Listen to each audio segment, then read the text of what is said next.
Hai semua, selamat datang ke Sunday School. Hello, hello, hello.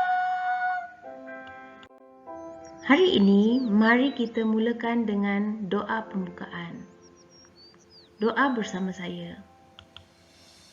Terima kasih Tuhan Yesus bagi hari yang indah ini.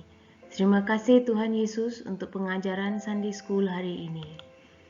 Kami berdoa agar kami dapat belajar dan memahami-Mu lebih lagi Tuhan Yesus. Dalam nama Tuhan Yesus kami berdoa. Amin. Hari ini kita akan belajar tentang Tritunggal Suci. Okey, tetapi sebelum kita mula belajar, saya ingin mengenalkan kamu kepada beberapa orang baru. Okey? Okey, ini ialah Encik Felix. Okey, say hi. Hai kepada Encik Felix. Hai. Hai semua, saya Felix. Ini pula baby Fufu.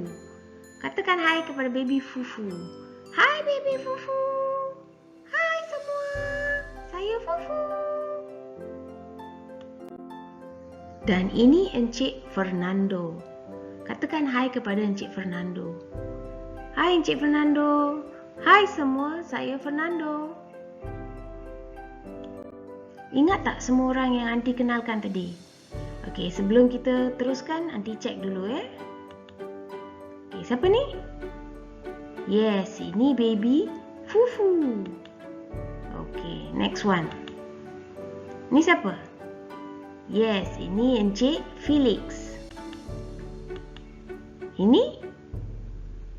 Yes, ini Encik Fernando. Ini pula? Yes, ini Encik Felix ketawa. Okey, kita teruskan lagi ya. Ini Encik Felix.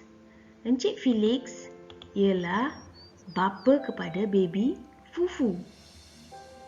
Dan Encik Felix juga adalah anak kepada Encik Fernando. Jadi, kita boleh lihat Encik Felix ialah seorang bapa kepada baby Fufu dan Encik Felix juga seorang anak kepada Encik Fernando. Kita boleh lihat Encik Felix ada berbagai peranan. Dia seorang ayah dan dia juga seorang anak. Sebagai bapa kepada baby Fufu, Encik Felix akan bermain dengan dia, akan mengajar baby Fufu dan dia juga akan mengajar baby Fufu tentang baik dan buruk. Sebagai anak kepada Encik Fernando, Encik Felix akan memanggil ayahnya dan bercakap dengan ayahnya, dan kalau dia ada masalah dia akan bertanya bagaimana hendak menyelesaikan masalah kepada ayahnya. Dia akan meminta nasihat kepada ayahnya. Jadi kita boleh lihat Encik Felix ada berbagai peranan. Dia seorang bapa, dia seorang anak kepada Encik Fernando dan dia juga seorang suami kepada isterinya Fifi. Dia seorang abang kepada adiknya Fufu. Dia seorang bos kepada pekerjanya di ofis dan dia juga seorang pakcik kepada anak saudaranya. Encik Felix ada berbagai peranan tetapi dia seorang sahaja. Jadi Encik Felix satu orang sahaja tetapi dia memainkan berbagai peranan. Sekarang kita sambung lagi perbincangan hari ini. Kita akan belajar tentang Tritunggal Suci. Apa maksudnya? Mari kita lihat. Hari ini kita belajar mengenai Tritunggal Suci. Okey, tapi kita ada hanya satu Tuhan sahaja. Apakah maksudnya Tritunggal Suci? Okey, kita ingat kembali kepada Encik Felix. Dia hanya satu orang sahaja tetapi dia memainkan berbagai peranan. So mari kita lihat apakah maksudnya Tritunggal Suci. Jadi, apakah maksudnya Tritunggal Suci? Tritunggal tu maknanya ada tiga. Tiga dalam satu. Tritunggal Suci. Satu Tuhan, tetapi ada tiga peranan yang dimainkan oleh Tuhan. Jadi, Tritunggal Suci bermaksud ada satu Tuhan sahaja, tetapi di dalamnya ada Tuhan Bapa, Anak dan Roh Kudus. Jadi, Tritunggal Suci bermaksud ada satu Tuhan sahaja. Di dalam Tritunggal Suci ada Tuhan Bapa, dialah pencipta segalanya. Dia mengetahui segala perkara. Mari kita lihat apa yang dikatakan dalam Alkitab mengenai Tuhan Bapa. Dalam Ibrani 4:13, mari kita baca bersama. Tiada sesuatu pun dapat disembunyikan daripada Allah. Segala sesuatu di dalam alam semesta terbuka dan terdedah di sisi Allah. Kita semua harus memberikan pertanggungjawaban tentang hidup kita kepada Allah. Dalam Tritunggal Suci ada Bapa. Sekarang kita lihat yang kedua, Anak, iaitu Juru Selamat kita, Tuhan Yesus yang mati di atas salib untuk pengampunan dosa kita semua. Mari kita lihat apa yang dikatakan dalam Alkitab mengenai Tuhan Yesus kita. Dalam Yohanes 14 ayat 6, mari kita baca bersama. Yesus menjawab, "Akulah jalan untuk mengenal Allah dan untuk mendapat hidup. Tidak seorang pun dapat datang kepada Bapa kecuali melalui aku."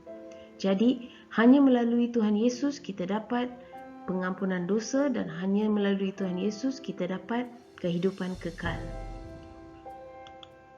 Dan yang ketiga dalam Tritunggal Suci ialah Roh Kudus. Roh Kudus ialah pembantu kita. Apabila kita percaya kepada Tuhan Yesus, kita menerima Roh Kudus dan akan sentiasa bersama kita untuk menjaga kita, mengajar kita, bersama kita, membimbing kita setiap masa. Mari kita baca bersama apa yang dikatakan dalam Alkitab mengenai Roh Kudus. Dalam Yohanes 14:15 hingga 17. "Jika kamu mengasihi aku, kamu akan mentaati perintah-perintahku. Aku akan memohon kepada Bapa dan Bapa akan memberi kamu penolong lain yang akan bersama-sama kamu selama-lamanya. Dia Roh Allah yang menunjukkan apa yang benar tentang Allah. Dunia tidak dapat menerima dia kerana dunia tidak dapat melihat dia ataupun mengenal dia. Tetapi kamu mengenal dia kerana dia tinggal dengan kamu dan bersatu dengan kamu." Jadi kita dapat lihat apabila kita percaya kepada Tuhan Yesus akan memberikan kita satu penolong, pembimbing yang akan sentiasa bersama dengan kita, Roh Kudus. Jadi kita dapat lihat dalam Tritunggal Suci ada satu Tuhan saja yang memainkan peranan Bapa, Anak dan Roh Kudus.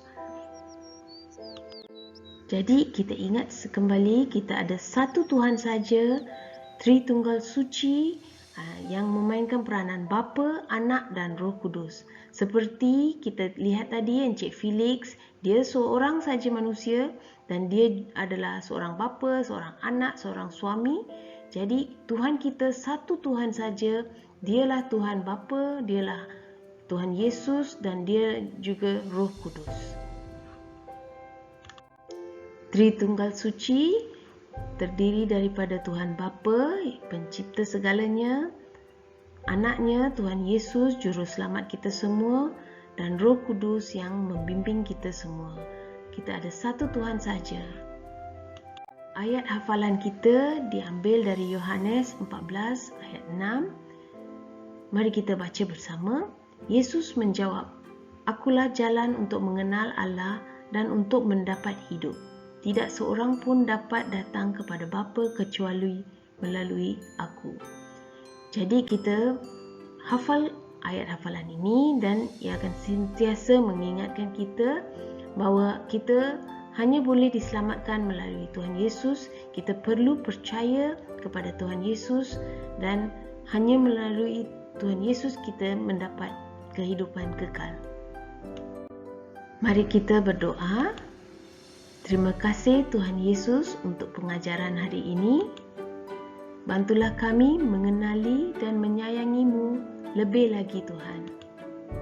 Dalam nama Tuhan Yesus, kami berdoa. Amin. Yes, kita dah selesai untuk hari ini. Bye-bye. Jumpa lagi minggu depan.